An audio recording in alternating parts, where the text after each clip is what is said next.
तो आज हम शुरू करेंगे कंप्यूटर। कंप्यूटर देखिए इम्पोर्टेंट है, काफ़ी इम्पोर्टेंट समझे, एक लार्ज पोर्शन आता है तो इसको पढ़ना बहुत इम्पोर्टेंट। तो चलिए शुरू करते हैं। कंप्यूटर, ठीक है। देखिए सबसे बेसिक प्रोसेस से पहले शुरू करते हैं, हिस्ट्री से शुरू करते हैं। पहले बात तो इनपुट होता है, then process, then output and then storage. ये तो सबको पता होगा। चलिए हिस्ट्री के बारे में रिलेटेड कुछ पढ़ लेते हैं। देखिए 5 जनरेशन ऑफ कंप्यूटर अभी तक आ चुके हैं, ठीक है। देखिए जनरेशन क्वेश्चन, ये जो हिस्ट्री वाला पोर्शन है ये काफ़ी आता है। तो जो फर्स्ट जन कंप्यूटर था, ठीक है, वो 1940 से लेकर 1956 के बीच चला and it was based on vacuum tubes, ठीक है, जिसमें मैकेनिकल डिवाइस था which is use to run the computer, वो वैक्यूम ट्यूब था और मैग्नेटिक ड्रम्स लगे होते थे इसमें। देखिए जो लैंग्वेज होती थी वो मैकेनिकल लैंग्वेज थी, ठीक है। और इसके एग्जांपल कौन थे? ENIAC and UNIVAC. तो फर्स्ट जनरेशन कंप्यूटर हो गया। अब सेकंड जनरेशन पे आते हैं। तो जी फर्स्ट जनरेशन जो चला था वो 1940 से लेकर 1956 और वैक्यूम ट्यूब बेस्ड था। अब सेकंड जनरेशन ऑफ कंप्यूटर पे आते हैं। जो सेकंड जनरेशन ऑफ कंप्यूटर था ये था 1956 से लेकर 1963 तक और ये ट्रांजिस्टर बेस्ड थे, ठीक है। और ये असेंबली लैंग्वेज पे चलते थे। वो किस पे चलते थे? मैकेनिकल लैंग्वेज पे। ये किस पे चलता है? ये चलता है असेंबली लैंग्वेज पे। और इसके एग्जांपल क्या हैं? PDP और IBM 1401। Then third generation of computer आया। अब थर्ड जनरेशन ऑफ वो कब से चला था? वो पहला चला था 1940 से 56, फिर 56 से 63। अब ये चला है 63 से लेकर 71 तक। They were based on integrated circuit, IC जिसे बोलते हैं, ठीक है। और हाई लेवल लैंग्वेज यूज़ होती थी जिसका एग्जांपल है फोर्ट्रान और कोबल, ठीक है। Then fourth generation of computer आया 1971 से लेके अभी तक चल रहा है, ठीक है। और ये लार्ज स्केल इंटीग्रेटेड, ये माइक्रो प्रोसेसर पे काम करते थे, ठीक है, करते हैं कह सकते हैं। इसका जो लैंग्वेज था वो पास्कल था, ADA था, कोबोल था, 74 था। इसका एग्जांपल इंटेल 4004 चिप, ठीक है।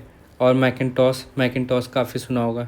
देन फिफ्थ जनरेशन कंप्यूटर, ये देखिए फिफ्थ जनरेशन ऑफ कंप्यूटर जो AI बेस्ड होते हैं, ये इनको हाई प्रोसेसिंग यूनिट जिसके लिए यूज़ होती है, ये फिफ्थ जनरेशन ऑफ कंप्यूटर। और ये प्रेजेंट और फ्यूचर कंडीशंस के लिए ही बनाया गया है।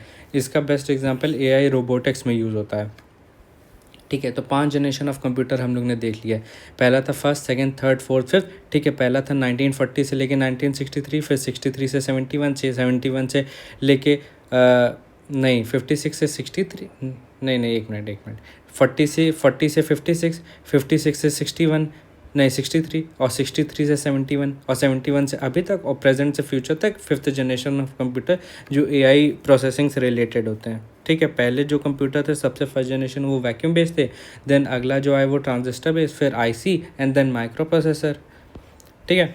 देन कंपोनेंट्स ऑफ कंप्यूटर से रिलेटेड चीज़ें पढ़ते हैं। देखिए कंपोनेंट्स ऑफ कंप्यूटर में देखिए क्या होता है, इनपुट होता है, ठीक है, हम इनपुट करेंगे, ये प्रोसेस करेगा एंड देन आउटपुट आ जाएगा हमारा, ठीक है।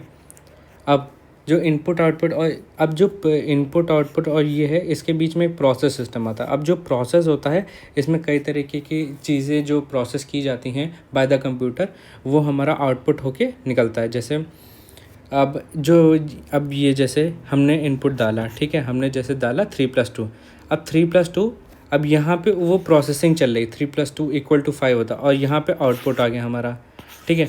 अब यहीं पे प्रोसेसिंग में सब कुछ होता है, जिसमें कंट्रोल यूनिट हो गया, अरिथमेटिक यूनिट हो गया, देन रजिस्टर्स हो गया, और मेमोरी यूनिट भी इसी में यूज़ होती है, ठीक है। अब इनपुट यूनिट देखिए, computer accept input through these devices. इसके लिए एग्जांपल कौन सा है? कीबोर्ड हो गया, माउस हो गया, ठीक है। और कौन सा हो गया? जैसे स्कैनर मशीन्स हो गई, ये सब इनपुट करने के लिए होता है। देन आउटपुट यूनिट क्या होती है? जो ऐसा डिवाइस जो हमें जो रिज़ल्ट चाहिए वो अगर डिस्प्ले हो, उसे कहते हैं। जैसे computer display results of an output device. इसके लिए एग्जांपल है मॉनिटर, प्रिंटर, प्लॉटर, ठीक है। प्लॉटर को देखिए, मॉनिटर, प्रिंटर, ये देखिए ये सबको पता होगा, लेकिन प्लॉटर कैसा डिवाइस है? इनपुट है, आउटपुट है, या पेरिफेरल डिवाइस है? तो ये आउटपुट डिवाइस है। Then CPU consist of 3 sets. देखिए 3 सेट्स कैसे होता है? पहला होता है control unit, then arithmetic and then registers. जो कंट्रोल यूनिट होते हैं उनमें इंफॉर्मेशन जाती है। अरिथमेटिक यूनिट में अरिथमेटिकल जो डेटा अरिथमेटिक से रिलेटेड जो भी कंप्यूटर प्रोसेस करता है वो होता है। एंड रजिस्टर्स एक तरीके की छोटी मेमोरी होती है जो एग्जैक्ट टाइम पे फास्ट प्रोसेसिंग में यूज़ होता है, ठीक है।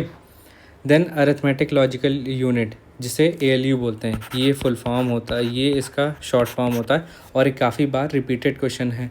बहुत बेसिक से लेके हाई लेवल ऑफ क्वेश्चंस में ALU का जो फुल फॉर्म में पूछा जाता है। वो बहुत पुराना क्वेश्चन, लेकिन आज भी पूछ लेते हैं। देखिए ये क्या इंक्लूड करता है, it executes arithmetic and logical operations. ALU uses registers to hold the data and is being processed, ठीक है। रजिस्टर्स, देखिए रजिस्टर्स क्या होता है, हाई स्पीड टेम्परेरी मेमोरी होती है, ठीक है। Hold memory information that CPU is currently working on. ऐसी मेमोरी होल्ड करता है रजिस्टर जैसे शॉर्ट मेमोरी होती है, हार्ड डिस्क से या रैम से रिट्रीव करता है, ठीक है। उस मेमोरी पे काम करता है और उसको दोबारा आउटपुट के रिजल्ट के फॉर्म में दे देता है। तो ये एक तरीके की शॉर्ट टर्म मेमोरी है जो हाई प्रोसेसिंग में काम आती है। देन कंट्रोल यूनिट क्या होता है, coordinates with the input and output device, directs computer to carry out stored program instruction by communicating ALU, ठीक है। Then buses of computer, buses क्या होता है, देखिए बसेस होता है केबल्स के तार्स के कनेक्शंस, ठीक है। देखिए एक इंटरनल बस होता है, एक एक्सटर्नल बस होता है। इंटरनल बस क्या क्या इंक्लूड करता है, address bar, data bus and control bus, ठीक है। एड्रेस बार होता है कैरीज ओनली एड्रेस, एक यूनी डायरेक्शनल होता है। जैसे क्या होता है एड्रेस बस क्या होता है, जैसे हमने कोई इन्फॉर्मेशन चाहिए, अब हमने वो इन्फॉर्मेशन सर्च की, अब वो इन्फॉर्मेशन जब सर्च की तो जाता है, वो एड्रेस ढूंढता है पूरे कंप्यूटर में और उस इन्फॉर्मेशन को रिट्रीव करता है, समझे। देन डेटा बस, ऐसा it carries the data only, ये बाई डायरेक्शनल होता है।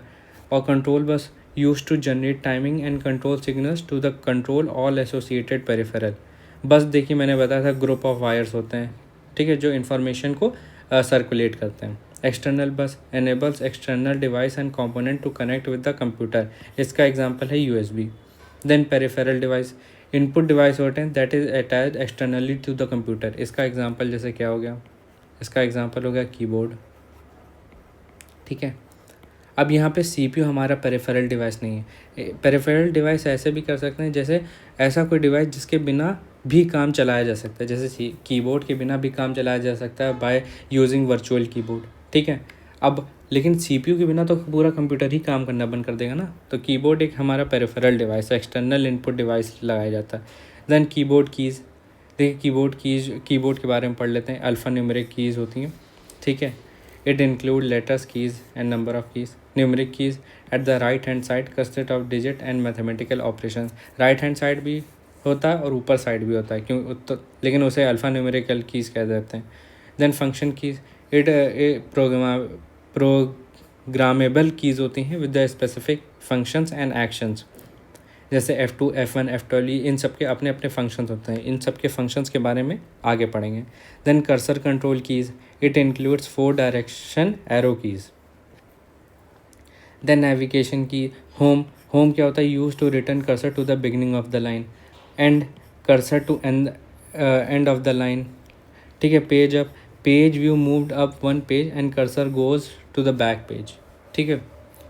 पेज अप एक पेज पीछे चला जाता है, ठीक है, और पेज डाउन एक पेज आगे चला जाता है, ठीक है। देन फंक्शन कीज़, देखिए फंक्शन कीज़ के बारे में पढ़ लेते हैं। F1 जो होता है, it is use to display help screen, ये विंडोज़ में यूज़ होता है, ये भी याद रखिएगा, विंडोज़, क्योंकि स्पेसिफिक जो सॉफ्टवेयर होता है, जैसे MS एक्सेल हो गया, MS पावर पॉइंट हो गया, उनमें फंक्शन कीज़ का यूज़ अलग अलग होता है, ये विंडोज़ के लिए। F1 जो होता है, it is use to display help screen. F2 use होता है टू हाईलाइट फाइल और फोल्डर फॉर रीनेमिंग, ठीक है। ये पूछा गया क्वेश्चन है, काफ़ी बार रिपीटेड क्वेश्चन है। Then open search tool for F3, Alt F4 to close the current window, refresh content के लिए F5, और F6 जो यूज़ होता है to move the cursor, F7 use होता है spelling and grammar checking, F10 use होता है एक्टिव मेन्यू बार, और F12 यूज़ होता है सेव एज के लिए। तो एक बार फिर से रिपीट मारेंगे, ठीक है, यहीं पे सब कुछ पढ़ के जाएंगे, रट्टा मारने की कोई ज़रूरत नहीं है, ठीक है। F1 यूज़ होता है for help screen, F2 use होता है टू हाईलाइट फाइल और फोल्डर नेम चेंज करने के लिए, देखिए नेम चेंज करने के लिए याद रखिए। F3 यूज़ होता है open search toolbar, Alt F4 to close the window, F5 to refresh the content, F6 to move the cursor, F7 spelling and grammar checking, F10 for active menu bar और F12 for save as। एक होता है save, एक होता है save as. Save में क्या होता है, देखिए सेव में क्या होता है, सेव में होता है जैसे हमारे कोई जैसे हम MS वर्ड पे काम कर रहे हैं वो तो एज इट इज़ सेव कर देगा, ठीक है, without giving you options to change the name, ठीक है। बट सेव एज में क्या होता है, हमें ऑप्शन मिल जाता है कि हमें कैसे किस फॉर्मेट में चेंज करना है, सेव करना है एंड और किस नाम से सेव करना है। ये सेव एज का डिफरेंस होता है, ठीक है। Then pointing input system, it communicates with the computer by pointing to the location, ठीक है। जैसे इसका एग्जांपल है mouse, track ball, joystick.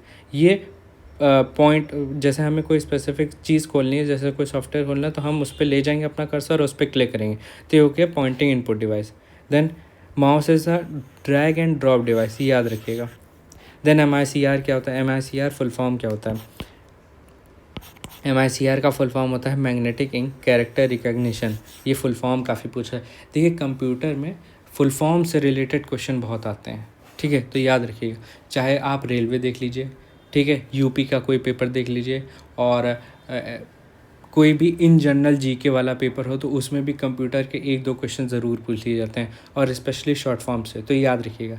MICR क्या होता है, मैग्नेटिक इंक कैरेक्टर रिकग्निशन, और एक इनपुट डिवाइस है, ठीक है, और जनरली बैंक चेक्स में यूज़ होता है, ये याद रखिएगा, बैंक चेक्स में यूज़ होता है, इनपुट डिवाइस होता है, फुल फॉर्म क्या, magnetic ink character recognition. Then output device क्या होता है, आउटपुट डिवाइस का एग्जांपल देखिए, एग्जांपल याद रखना बहुत ज़रूरी है। प्रिंटर हो गया, साउंड कार्ड हो गया, स्पीकर्स हो गया, SGDs हो गया। अब SGD अगर हमें पता ही नहीं होगा फुल फॉर्म क्या होता है, कहाँ और क्या, तो पता कैसे चलेगा कि कैसा डिवाइस होता है, तो ये होता है स्पीच जनरेटिंग डिवाइस। टीवी हो गया, मॉनिटर हो गया, ठीक है, मॉनिटर मैंने लिखा है, मॉनिटर नहीं है, मॉनिटर, ठीक है। वीडियो कार्ड हो गया, ब्रेल रीडर हो गया, प्लॉटर हो गया, GPS हो गया, फ्लैट हो गया, पैनल हो गया, तो ये सब याद रखिएगा। मॉनिटर हो गया। SGD होता है speech generating device. TV, video card भी एक एक्सटर्नल और डिवाइस है जिसे आउटपुट डिवाइस बोलते हैं। ब्रेल रीडर भी। देन प्रिंटर, देखिए प्रिंटर से रिलेटेड क्वेश्चन आते हैं, ठीक है, तो पढ़ते हैं हम लोग। प्रिंटर एक आउटपुट डिवाइस है that generates hard copy. Speed of printer is measured in character पर सेकेंड और लाइन पर सेकेंड और पेज पर मिनट, ठीक है। कैरेक्टर पर सेकेंड, लाइन पर मिनट या फिर पेज पर मिनट, अलग अलग यूनिट होती, कैसे प्रिंटर की स्पीड कंपनी डिसाइड कर रही है। Then print quality measured in dots per inch, ये याद रखिएगा। जितने ज़्यादा, जैसे जो पिक्सल्स होते हैं, ठीक है, जितने ज़्यादा, जैसे ये मेरा कोई पेज है, अब पास हैं, ठीक है, जितना पास होंगे उतना, देखिए उतना बेटर क्वालिटी। अब जैसे जितना, अब देखिए ये देखिए ये पास में है तो एक पूरी लाइन बन गई, जबकि सारी लाइनें हैं, ठीक है। जैसे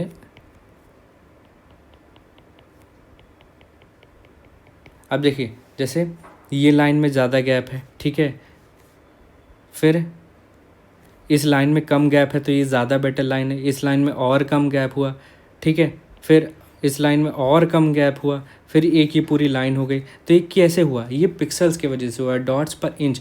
1 इंच में कितने ज़्यादा डॉट, जितने ज़्यादा डॉट्स होंगे उतना बेटर क्वालिटी ऑफ प्रिंट होगा, ठीक है। ये पिक्सल्स में भी होता है, प्रिंटर में भी होता है। देन प्रिंटर, देखिए प्रिंटर जनरली 2 तरीके के होते हैं, एक होता है इम्पैक्ट प्रिंटर, एक होता है नॉन इम्पैक्ट प्रिंटर, ठीक है। अब इम्पैक्ट प्रिंटर का एग्जांपल क्या होता है, dot matrix printer, Daisy wheel printer, line wheel printer, drum wheel printer and chain या फिर बैंड प्रिंटर। तो ये प्रिंटर, देखिए डॉट मैट्रिक्स प्रिंटर सबसे कॉमनली यूज़ होता है एज अ इम्पैक्ट प्रिंटर। पहली बात सस्ता आता है, दूसरी बात ब्लैक एंड वाइट में ही प्रिंट करता है, कलर भी शायद अब तो कलर भी प्रिंट करने लगे हैं, ठीक है। तो डेजी व्हील प्रिंटर हो गया, लाइन प्रिंटर हो गया, ड्रम व्हील प्रिंटर हो गया, तो ये सब हो गए इम्पैक्ट प्रिंटर। देन होते हैं नॉन इम्पैक्ट प्रिंटर। जैसे 1 मिनट में बता देता हूँ, ये जो इम्पैक्ट प्रिंटर क्या होता है, ये प्रिंटर एक हैमर टाइप स्ट्रक्चर होता है, ठीक है, और ये हिट करता है, जैसे ये हिट करता है और यहाँ पे कैरेक्टर्स टाइप होता है और ये इंक पे हिट करता है और ये इंक पेज पे प्रिंट हो जाती है, ठीक है, ये हमारा पेज है। तो ये हमारा हो गया इम्पैक्ट प्रिंटर। फिर नॉन इम्पैक्ट प्रिंटर, देखिए ये इम्पैक्ट नहीं मारता है, ठीक है, ये थ्रू लेज़र रिलेटेड उससे प्रिंट करता है, ठीक है। तो इंक जेट प्रिंटर हो गया, लेज़र प्रिंटर हो गया, थर्मल प्रिंटर हो गया, और ये प्रिंटर्स बहुत महंगे आते हैं, ठीक है। ये जनरली आप गवर्नमेंट से रिलेटेड या फिर हाई प्रिंटिंग मशीन्स जैसे जो प्रिंटिंग कंपनीज होती हैं उनमें यूज़ होता है। कौन कौन सा? Ink jet printer, laser printer, thermal printer, ठीक है। अब इम्पैक्ट प्रिंटर जैसे मैंने बताया ना, it strikes the paper and ribbon together to form a character like typewriter, ठीक है, टाइप राइटर जैसे काम करता है। Users pins and hammer that pressed ink ribbon against paper. Dot matrix printer is also called pin printer, याद रखिएगा ये secondary नाम। Print one character at a time and it is of not a good quality print, but सस्ता आता है तो commonly यही मिलते हैं। Then non impact printer use electrostatic chemical and ink jet technologies. Laser printer provide the highest quality of print, ये पूछ लेता है, ठीक है। तो हाईएस्ट क्वालिटी ऑफ प्रिंट कौन सा है? Laser ink printer. Then input output ports कौन से होते हैं? It connects input output device, ठीक है। अब देखिए पैरेलल पोर्ट्स होते हैं, ठीक है। इंटरफेस कनेक्ट्स 8 और more data wires, can transmit of 8 bits of data in a parallel use to connect printer, ठीक है। अब देखिए इसमें क्या क्या याद रखना। पैरेलल पोर्ट है, 8 बिट की इंफॉर्मेशन एक टाइम में वो पैरेलली सपोर्ट कर सकता है टू सेंड, ठीक है। इसका एग्जांपल है प्रिंटर। इंटरफेस दैट कनेक्ट्स 8 और more data wires. Then serial port transmit 1 bit of data through single wire, इसका एग्जांपल है मोडम, बारकोड रीडर, प्लॉटर्स, ठीक है। पैरेलल पोर्ट हो गया, सीरियल पोर्ट हो गया। अब आता है USB, universal serial bus. A single USB port can support a connection of up to 127 device, ये पॉइंट याद रखिएगा, ठीक है। देन फायर वायर क्या होता है? Connects audio and video multimedia device like video camera. Transfer rate होता है 400 MB पर सेकेंड की, ठीक है। Fire wire audio video cable की तरह यूज़ होता है, मल्टीमीडिया डिवाइस के लिए यूज़ होता है। देन एक्ट एज बोथ और इनपुट और आउटपुट डिवाइस, जिसे अब इसे क्या, इसके एग्जांपल क्या है? मोडम हो गया, मोडम एक इनपुट आउटपुट दोनों तरीके का डिवाइस है। नेटवर्क कार्ड्स हो गया, टच स्क्रीन हो गया। टच स्क्रीन कैसे? हमने टच किया, जैसे ये मैंने टच किया, ठीक, एंड इसने आउटपुट भी इसी स्क्रीन पे दे दिया, तो ये इनपुट आउटपुट डिवाइस हो गया। ऑडियो कार्ड्स हो गया, हेडसेट्स हो गया, फैक्स मशीन्स हो गई, ठीक है। तो modems, network cards, touch screens, ये सब हो गए input output device. Then memory से रिलेटेड चीज़ें पढ़ते हैं। देखिए मेमोरी जो है हमारी दो तरीके की होती हैं, बेसिक, एक होता है प्राइमरी, एक होता है सेकेंडरी। अब जो प्राइमरी होती हैं वो भी दो पार्ट में बटी हैं, एक होती कैश मेमोरी, एक होती मेन मेमोरी। फिर सेकेंडरी मेमोरी भी 4 तरीके की होती है, magnetic tape, magnetic disk, optical disk and flash memory. अब ये हो गई दो तरीके की, और उसका और बाइफर्केशन, ठीक है। अब मेन मेमोरी भी रैम और रोम में डिवाइडेड है, ठीक है। रैम भी दो तरीके की, एक स्टैटिक, एक डायनेमिक। और रोम भी होती है पी रोम, ई पी रोम और E P ROM. Magnetic disk H D D, F D D. Optical disk C D D, D V D और ब्लूरे डिस्क। फिर flash memory, pen drive and memory card. अब देखिए ये bifurcation काफ़ी ज़्यादा है, ठीक है। और ये बाइफर्केशन याद रखना इंपॉर्टेंट है टू डेवलप ऑल राउंड, जैसे क्या बोलते हैं उसे, कॉन्सेप्ट, ठीक है। ऑल राउंड कॉन्सेप्ट डेवलप करने के लिए ये बाइफर्केशन याद रहना बहुत ज़रूरी। अब देखिए प्राइमरी मेमोरी, सेकेंडरी मेमोरी। अब देखिए कैसे बोला जाता है प्राइमरी। देखिए जो प्राइमरी मेमोरी होती है वो हमारी इंस्टेंट मेमोरी होती है, जैसे इसका एग्जांपल है रैम हो गया, ठीक है, रैम हो गया, रोम हो गया, ठीक है। अब ये क्या करता है, ये कोई भी तरीके की इंफॉर्मेशन अपने में सेव नहीं करता, ये बस प्रोसेसिंग के लिए यूज़ होती है मेमोरी, ठीक है। और यहीं पे सेकेंडरी मेमोरी क्या होता है, it use to save the information, ठीक है।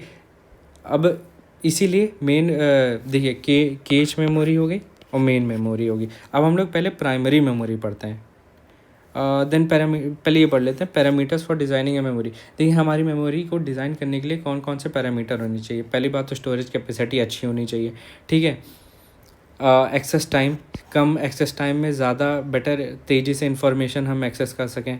परमानेंस ऑफ स्टोरेज, अब देखिए परमानेंस मतलब हमारे पास ये ना हो कि स्टोरेज जैसे हमने कोई इन्फॉर्मेशन सेव की वो कुछ टाइम बाद उड़ जाए, ठीक है। तो permanence of storage cost effective होनी चाहिए, ठीक है। जैसे आज के टाइम 64 GB 128 GB कितने मेमोरी कार्ड या फिर पेन ड्राइव कितने की आती है, बहुत है तो 300-400 रुपये की, ठीक है। एक टाइम था जब 128 GB की जो पेन ड्राइव है और मेमोरी कार्ड है ये आती थी 1000-1500 रुपये की, तो कॉस्ट इफ़ेक्टिव हो गई अब, ठीक है। पहले 256 GB, आजकल तो फ़ोन आ जाते हैं 1 TB के, 256 GB के, ठीक है। लेकिन एक टाइम था कि 4 GB छोड़िए 128 MB की जो मेमोरी कार्ड आती थी, ठीक है, यही बहुत लगता था, ठीक है। देन एक्सेस मोड कैसे एक्सेस किया जा सकता है, ठीक है। और फिज़िकल कैरेक्टरिस्टिक देखिए, मैग्नेटिक है, ऑप्टिकल है, मैकेनिकल है या इलेक्ट्रॉनिक है। जैसे ऑप्टिकल हो गई CD DVD, अब ये क्या होता है CD DVD ख़राब जाती है, ये रखे रखे मॉइस्चर पकड़ लेती है, या फिर अब तो CD DVD कम यूज़ होते हैं, ठीक है। और वहाँ पे जैसे लोग पानी लगा लगा के साफ़ करते हैं। देन मैग्नेटिक जैसे हार्ड ड्राइव्स हो गए, ठीक है। ये जो मैकेनिकल डिवाइसेस टाइप होती हैं ये सब ख़राब जल्दी जाती हैं। देन इलेक्ट्रॉनिक हो गई जैसे SSD हो गई, ठीक है। तो SSD क्या होता है, एक हाई और बेटर एफिशिएंसी वाली डिवाइस है, ठीक है। तो ये इलेक्ट्रॉनिक है। Then memory is characterize on the basis of capacity and access time, ये याद रखिएगा। देन देखिए ये क्वेश्चन बहुत पूछा जाता है, ठीक है। अब देखिए रजिस्टर्स होता है सबसे तेज मेमोरी वाली डिवाइस। देन केज मेमोरी होती है, then main memory, then magnetic disk and then magnetic tape, ठीक है। अब जितना ज़्यादा increasing order of access time होगा, ठीक है, जितना फास्ट एक्सेस होगा उतनी कम कैपेसिटी होगी, समझे। अब जैसे रजिस्टर सबसे तेज कैपेसिटी वाली मेमोरी है तो उसकी एक्सेस टाइम तो सबसे कम है, ठीक है, मिनिमम यहाँ पे लिखता हूँ, ठीक है। बट इसकी जो मिनिमम एक्सेस टाइम है बट इसकी स्टोरेज भी मिनिमम है, ठीक है। यहीं पे जो मैग्नेटिक टेप्स हैं इनकी जो एक्सेस टाइम है वो मैक्सिमम होता है, बट इसका जो मेमोरी है वो भी मैक्सिमम है। तो रजिस्टर्स हो गया, देन केज मेमोरी हो गया, देन मेन मेमोरी हो गया, देन मैग्नेटिक डिस्क हो गया एंड देन मैग्नेटिक टेप्स हो गया। On the basis of accessibility, देखिए on the basis of accessibility दो पार्ट में डिवाइडेड है मेमोरी। एक होता है रैंडम एक्सेस मेमोरी, एक होता है सीक्वेंशियल एक्सेस मेमोरी। दोनों में डिफरेंस क्या है एग्जाम्पल से बताता हूँ। जैसे रैंडम एक्सेस मेमोरी की, जैसे ये हमारा कोई रूम है, ठीक है। इस रूम में मैंने 6 आदमी खड़ा कर दिए, आदमी कह रहे हैं फाइल रख दी, ठीक है। अब रैंडम एक्सेस और एक ये रूम है, ठीक है, इसमें मैंने 6 फाइल रखी, ठीक है। अब रैंडम एक्सेस मेमोरी क्या होता है, जैसे मैंने कोई फाइल को मैंने वो किया, जैसे एग्जांपल के लिए इस फाइल को मैंने ढूंढने की कोशिश की इस रूम में, ठीक है, सर्च किया मैंने। अब जब सर्च किया इस रूम में तो रैंडम एक्सेस क्या मेमोरी करेगा, एकदम से इस पे आ जाएगा, ठीक है, एकदम तुरंत। बट सीक्वेंशियल, अब जैसे सीक्वेंशियल में क्या है, सीक्वेंशियल में पहले इस पे आएगा, देन इस पे आएगा, देन इस पे आएगा, फिर इस पे आएगा, देन इस पे, देन इस पे, देन इस पे, देन इस पे। तो ये एक एक करके मेमोरी वो फाइल ढूंढेगा। तो ये डिफरेंस होता है रैंडम और सीक्वेंशियल में। Jumps direct to the located data but goes in sequence to reach at the located data, ठीक है। Each memory location has unique address. इसके एग्जांपल है डायनेमिक रैंडम एक्सेस मेमोरी, ठीक है, SD-RAM और VRAM, ROM and hard disk, ठीक है। But sequential access memory CD DVD magnetic tapes इसके एग्जांपल हैं। देन प्राइमरी मेमोरी क्या होता है, अब प्राइमरी मेमोरी के बारे में डिस्कस करते हैं। Then primary memory it directly communicates with the CPU, volatile in nature होती है। वॉलेटाइल नेचर मतलब ये कोई भी तरीके का डेटा नहीं सेव करती, जैसे ही आपने कंप्यूटर बंद किया ये डेटा सारा गायब हो जाएगा इस, ठीक है। That is when the power of content got erased. इसका एग्जांपल है रैम, रोम और केच मेमोरी, और रजिस्टर्स भी बोल सकते हैं इसको। रजिस्टर्स तो वैसे चलते कंप्यूटर में भी नहीं सेव करता है। देन होता है रैम के बारे में बात करते हैं, रैंडम एक्सेस मेमोरी। देखिए 2 तरीके की रैम होती है हमारे पास, एक होती है स्टैटिक रैम, एक होती है dynamic RAM. Static RAM fast होती है, ठीक है, और डायनेमिक रैम स्लो होती है। ये मोर एक्सपेंसिव होती है, ये लेस एक्सपेंसिव होती है। It consumes more power, it consumes less power. No refresh need, refresh 1000 times per second. ठीक है, तो ये याद रखिएगा दोनों के बीच में डिफरेंस, क्योंकि बहुत बार पूछा जाता है। ठीक है, तो हमारे पास स्लो मेमोरी कौन सी है? D RAM, dynamic RAM. ठीक है, और स्टैटिक रैम हमारे पास फास्ट होती है। ठीक है, मोर एक्सपेंसिव कौन है? स्लो वाली, स्टैटिक वाली, स्लो वाली नहीं। ठीक है, पावर कौन कंज्यूम करती है? स्टैटिक सबसे ज़्यादा। देन रोम क्या होता है? ये होता है रीड ओनली मेमोरी, इसका नॉन वॉलेटाइल नेचर होता है। ये रोम का सबसे बेस्ट एग्जांपल, रोम का मतलब क्या होता है? एक मतलब सिस्टम, और मतलब एक एल्गोरिदम कह लें, एल्गोरिदम या फिर सॉफ्टवेयर एक मेमोरी में फिक्स्ड है और उसी को बार बार रिपीट करता है, नॉन वॉलेटाइल नेचर। इसका बेस्ट एग्जांपल मैं बताता हूँ। जैसे एटीएम में जो मशीन्स होती हैं उनका काम सिर्फ एक है। ठीक है, पैसा डालना, पैसा निकालना, बस। ठीक है, रिमोट हो गया। ठीक है, कि रिमोट में मतलब पहले से प्रीफिक्स डेटा है और कौन सा बटन दबाने पे क्या प्रोसेस कंप्लीट होगा वो सब पहले से फिक्स है। और इसका बेस्ट एग्जांपल रोम। ठीक है, ROM use to computer boot up, stores और फर्मवेयर और बायोस रन करने के लिए होता है। ठीक है, जैसे बूट अप हुआ, अब जो रोम में है, रोम में हमारा जो वो विंडोज़ है वो रन करने लगती है, क्योंकि वो पहले से उसमें फिक्स्ड है। ठीक है, तो once data is stored can not be deleted और modified but can be read. ठीक है, अब रोम भी कई तरीके की होती हैं। एक होती है पी रोम। पी रोम होती है programmable read only memory. Once the ROM is programmed and it can not be altered. E P ROM क्या होता है? ई पी रोम होता है erasable programmable read only memory. इसमें इरेज किया जा सकता है, प्रोग्राम भी किया जा सकता है। And data can be store erase by the UV light use करते हैं एंड कैन बी री रिटन। अब ई पी रोम होती है इलेक्ट्रिकली इरेजेबल होती है और प्रोग्रामेबल होती है, ये रोम। ठीक है, देन कैच मेमोरी क्या होता है? कैच मेमोरी एक स्टोरेज बफर की तरह काम करता है। ठीक है, that store data that is access at a very high speed. ठीक है, available in the size of 256 KB से लेकर 2 MB तक। ये साइज याद रखिएगा, 256 KB से लेकर 2 MB तक का होता है और ये high speed data process complete करने के लिए होता है। Most computer come with L2 और L3 केज, याद रखिएगा L2 और L3 केज से रिलेटेड कंप्यूटर आते हैं। Act as a interface between a CPU and main memory. ये क्वेश्चन बहुत पूछा जाता है कि ऐसी कौन सी मेमोरी है that works as a interface between a CPU and the main memory. तो हमारे पास कौन है? वो कैच मेमोरी। ठीक है, और ओल्डर कंप्यूटर में L1 कैच आते थे। Then secondary memory. Secondary memory क्या होता है? इसे ऑक्सिलरी मेमोरी या स्टोरेज डिवाइसेस भी बोलते हैं। ये सेकेंडरी नाम याद रखिएगा, पूछा गया है काफ़ी क्वेश्चनों में, काफ़ी पेपरों में। तो हमारी ऑक्सिलरी मेमोरी को सेकेंडरी मेमोरी कहते हैं। ठीक है, data on the secondary memory can not be directly processed by the CPU। ये पॉइंट याद रखिए। ये जो इन्फॉर्मेशन है, जैसे हार्ड डिस्क है, हार्ड डिस्क से पहले रैम में जाएगी, उसे रन करेगा रैम और फिर डिस्प्ले होगा। ठीक है, डायरेक्टली नहीं एक्सेस की जाती, hence it should be first copied to RAM. ठीक है, अब ये आपको पता नहीं चलता लेकिन बहुत तेज़ी से काम कंप्लीट होता है इसलिए। ठीक है, वो नॉन वॉलेटाइल नेचर होता है। देन बायोस हैशटैग पॉइंट है। बायोस का फुल फॉर्म क्या होता है? बेसिक इनपुट आउटपुट सिस्टम, जो वो ऊपर पड़ा था। ठीक है, तो हमारा सेकेंडरी मेमोरी यहाँ से शुरू हो गया। अब बाकी 2 पेज हम लोगों ने, 2 नहीं 3 पेज पढ़ लिए हैं। ठीक है, अब आगे का जो पार्ट है सेकेंडरी मेमोरी और इससे आगे जो भी है मेमोरी से रिलेटेड कल पढ़ेंगे। आज के लिए हम लोग इतना ही रखते हैं। लाइक शेयर और सब्सक्राइब ज़रूर कीजिएगा। Thank you.